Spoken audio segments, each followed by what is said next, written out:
Vamos lá, minha galerinha, tudo em ordem com vocês? Estamos iniciando aí mais uma semana, né, galera? Espero que todos estejam bem, se Deus quiser as coisas vão melhorar, beleza? Estamos juntos, vamos pra frente se Deus quiser. Ó, hoje nós temos aí um outro conteúdo, né, gente? Outro assuntozinho aí bem fácil e bem prático, um conteúdo que a gente aplica ele, né, de maneira bem prática no nosso cotidiano, né, normal, na nossa convivência, né? São justamente as reações nucleares. Tem livro que chama de reações nucleares, outros livros chamam de radiação, outros chamam de radioatividade, tá? Mas o próprio nome já está dizendo, veja aí, reações nucleares. Isso indica que são as reações que ocorrem em uma região específica do átomo, que é o seu núcleo. Olha lá o que ele está dizendo para a gente. São reações que ocorrem no núcleo. Lá no começo dos princípios da química, quando a gente vê lá os fenômenos da matéria, eu citava para vocês, né, gente? A matéria pode ter três fenômenos, que são os fenômenos físicos, os fenômenos químicos e os fenômenos nucleares. Aí a gente fez a definição bem bonitinha dos três fenômenos, foi ou não foi? Os fenômenos físicos são aqueles que alteram apenas o estado físico da matéria. Mudança de estado, sólido, líquido, gasoso, líquido, sólido. Mas não altera a natureza da substância. A substância continua a ser a mesma coisa. Já os fenômenos químicos, né, gente, são aqueles que alteram a natureza da matéria. Ou seja, os átomos, eles são reorganizados, eles são rearranjados, recombinados, gerando novas substâncias, que a gente usa justamente aquela lei famosa lei de Lavoisier, que diz que na natureza nada se perde ou se cria, tudo se transforma, ou seja, ocorre uma reorganização dos átomos que estão nos reagentes, dando origem a novas substâncias que estão nos produtos. Só que os átomos, eles se conservam, não é formado e nem destruído átomos que não estejam inicialmente nos reagentes. Então, os átomos que estão nos reagentes, eles se formam exatamente nos produtos, eles conservam a sua natureza, eles se recombinam, gerando uma nova substância. E já as reações nucleares são aquelas que ocorrem transmutação do átomo. Isso quer dizer, minha gente, que aquele átomo, ele começa a emitir partículas do núcleo para fora, para justamente sofrer um decaimento e daí estabilizar-se. Então já vão colocando na mente de vocês. O que é um átomo radioativo? O que é um átomo que pode sofrer reações nucleares, né? São aqueles átomos que têm núcleos atômicos muito grandes. E quanto maior for este núcleo, o átomo vai emitindo partículas do núcleo para fora, para diminuir a densidade desse núcleo, diminuir o tamanho, a quantidade de partículas que estão no núcleo e aí aumentar a sua estabilidade. Isso quer dizer, gente, que ocorre uma transmutação atômica, ok? Então, quando ocorre um fenômeno nuclear, uma reação nuclear, um átomo ele se transforma em um novo átomo. Ele vira um novo átomo, tá ok? Então, vamos escrever comigo, vamos acompanhando aí comigo, gente. O que são as reações nucleares? São as reações, veja aí, são, olha só, as reações que ocorrem no núcleo atômico. Veja só, são as reações que ocorrem no núcleo atômico. O que acontece neles? Veja. Esses núcleos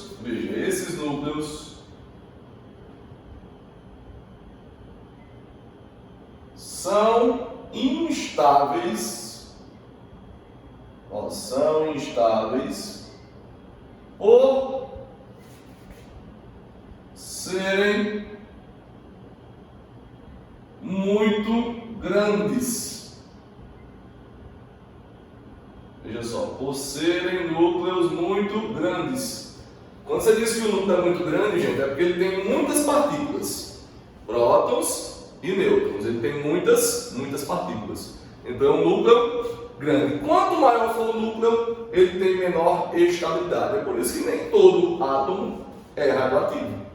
São átomos específicos, são átomos que realmente ultrapassam as mais de 90 partículas no núcleo. Daí então, gente, eles começam a emitir radiação. Daí então eles começam a emitir partículas do núcleo para fora dele. Mas antes disso, você tem lá o hidrogênio, o oxigênio, nitrogênio. Não são elementos químicos radioativos. Eles não emitem radiação. Por quê? Porque eles não têm núcleos atômicos estáveis. Porque são núcleos pequenos, de baixa densidade. Então, veja aí, são reações que ocorrem no núcleo atômico. Esses núcleos são estáveis por serem muito grandes. Veja aí, logo emitem partículas em busca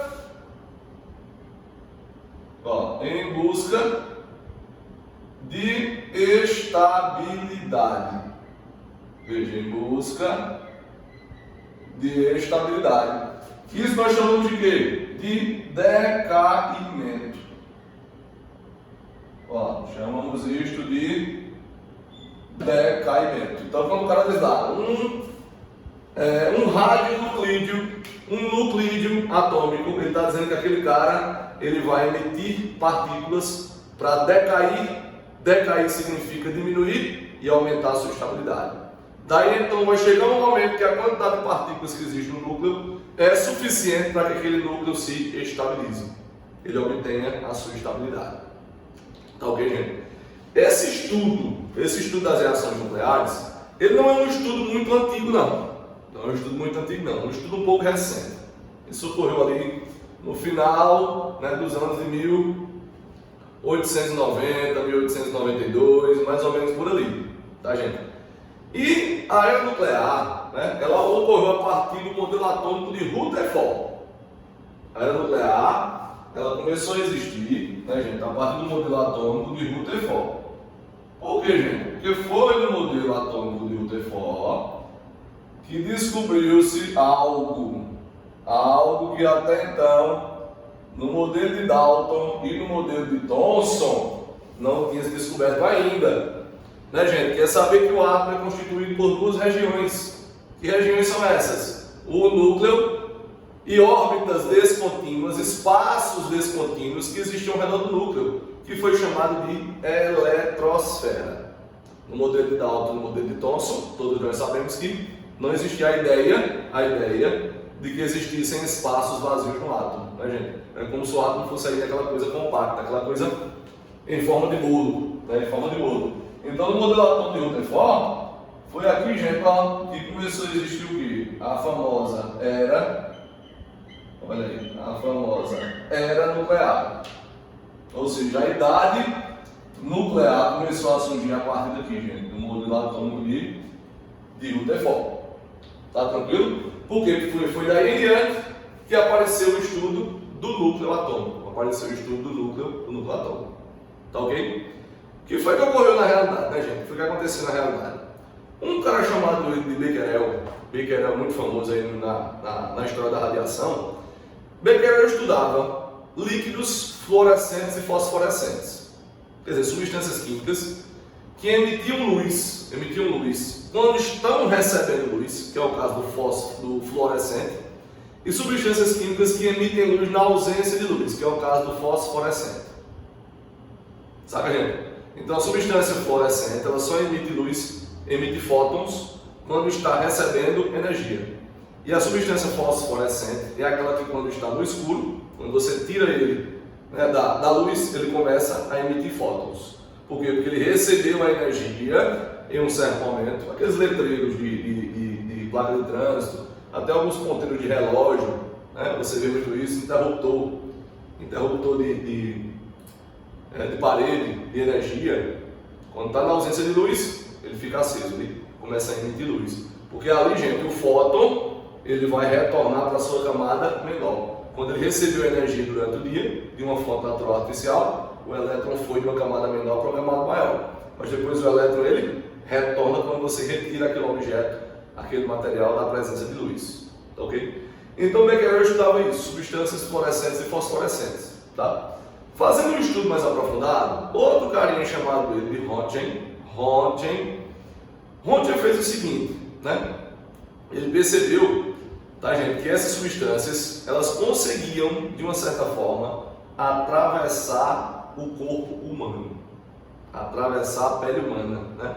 Então daí naquela época surgiu o quê? Surgiram os famosos raios X.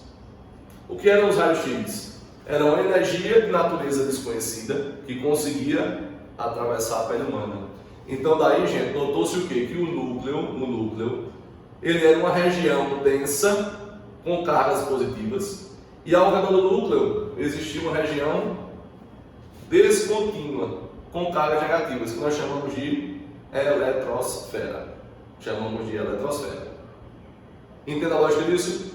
Tá beleza? O que acontece, gente? Hoje nós já sabemos tranquilamente o que é aquilo.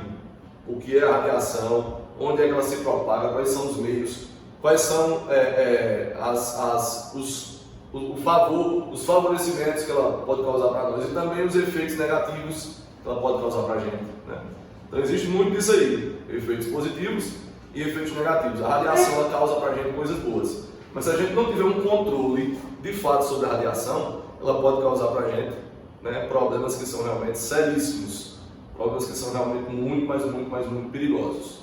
Ok, gente? Vamos lá, olha, quais são as leis que se utilizaram na radiação? Então coloca assim, leis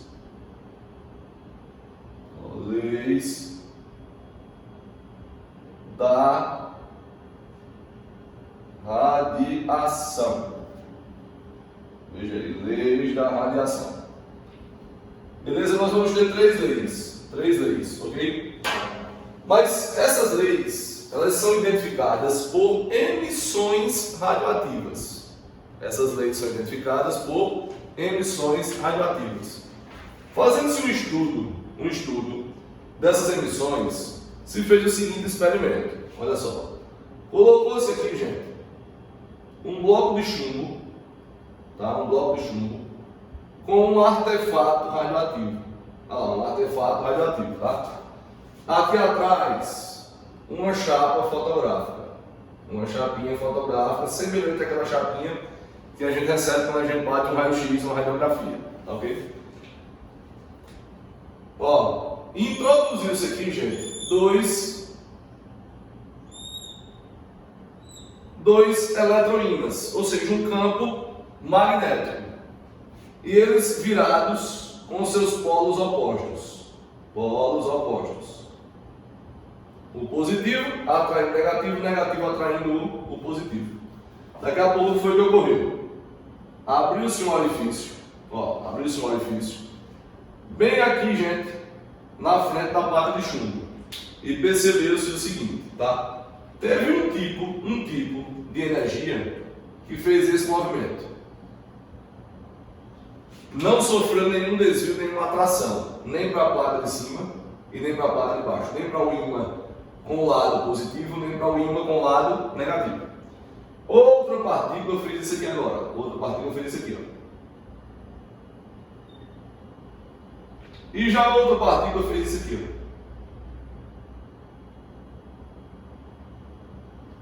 ó. Olha o que aconteceu no processo, tá? Quem era essa partícula, né, esse tipo de emissão radioativa, que sofreu um desvio para o lado do campo eletromagnético negativo, mas que esse desvio não foi tão acentuado? Chamou-se essa emissão alfa. Olha aí, gente. Ou seja, se alfa foi atraído pela placa negativa, é porque alfa, logicamente, é uma partícula com emissão de cargas elétricas positivas. Então, alfa é constituído por alguém positivo. Essa outra energia que teve uma acentuação muito forte, sendo atraída pela placa positiva, denominou-se de emissões beta. Isso indica que, gente, beta, se foi atraído pelo lado do campo eletromagnético positivo, é porque beta ele é constituído de cargas elétricas negativas, ou seja, constituído de elétrons. Como o elétron é uma partícula muito leve, o elétron é fortemente atraído pela placa eletromagnética que está sendo positiva. E já essa terceira, tá? Que não sofreu desvio nenhum, denominou-se de ondas eletromagnéticas gama. Olha só, gente, então nós temos 3 tipos de emissões radioativas. Nós temos as emissões alfa, emissões beta e emissões gama. Emissões alfa, emissões beta e emissões gama. As emissões alfa são emissões de baixa velocidade, ok, gente? Baixa velocidade. E que é uma emissão pouco penetrante em algum material. Ou seja, se a gente recebesse agora emissões do tipo alfa, a própria roupa que a gente está vestindo, roupinha que a gente está vestindo, ou então uma folhinha de papel, poderia impedir a passagem da radiação alfa. Por quê? Porque ela é um tipo de emissão constituído por partículas eletrônicas muito pesadas, partículas subatômicas muito pesadas, que são justamente os prótons e os nêutrons. Já a emissão beta já é mais complicada. Se nós recebêssemos agora, gente, uma emissão beta, já era muito mais complicado. Por quê? Porque ela é constituída de elétron. Elétron é uma partícula leve, então é uma partícula veloz. Para você ter ideia, a emissão alfa ela tem uma velocidade de 27.000 km por segundo. Já a emissão beta tem 270.000 km por segundo. Se a gente recebesse uma emissão beta, isso já pode causar uma queimadura muito profunda de até 2,5 cm a fundo no seu corpo. Então já é uma coisa bem mais penetrante. E a emissão gama, a gente não pode chamar nem de partícula gama. Por quê? Porque o gama ele não transporta matéria. O gama não tem próton, não tem elétron e não tem nêutron. Então por isso que a gente diz que o gama é uma onda eletromagnética. Olha aí, uma onda eletromagnética que tem uma velocidade de 333.000 km por segundo. Quer dizer, gente, é uma velocidade maior até do que a velocidade da luz, que é de 300.000 km por segundo. Então estão aí as 3 emissões radioativas que vão dar origem justamente a quem? As leis da radiação. Então nós vamos ter 3 leis: emissões alfa, emissões beta e as famosas emissões gama. Beleza, galera? Show! Só o filé! Reações nucleares. Show demais!